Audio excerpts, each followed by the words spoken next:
আমরা রমজানে পৌঁছেছি, আলহামদুলিল্লাহ। তো আমরা এই রমজান মাসে দেখেছি বা দেখব অনেক মানুষ সিয়াম রেখেছে, তবে সিয়ামের একটি নিয়ম নীতি রয়েছে।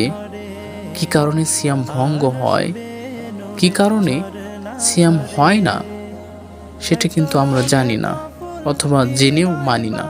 যেমন ধরেন, কিছু মহিলা রয়েছে যারা সিয়াম রেখেছে ঠিকই, তবে তাদের পর্দা নেই, বেপর্দা হিসেবে চলাফেরা করে।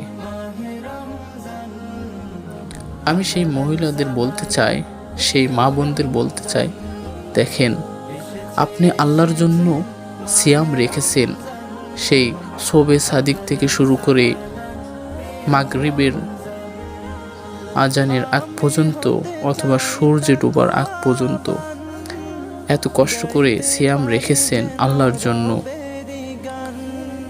তো যদি আপনার সিয়ামই না হয়, তাহলে এত কষ্ট করে কি লাভ হবে?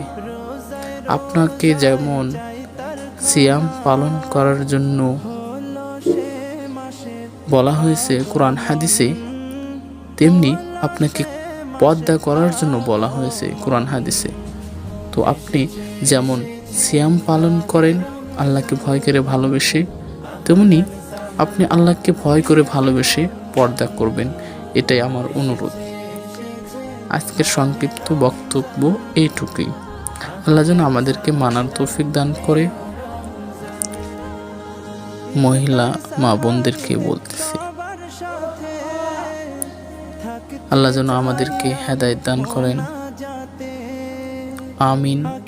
আর রমজান মাসে বেশি বেশি দোয়া করবেন, কারণ রমজান মাসে অনেক ফজিলতপূর্ণ মাস। আমি অন্য কোনো ভিডিওতে আপনাদেরকে বলবো, কারণ আমাদের ভিডিওটি সংক্ষিপ্ত হয়।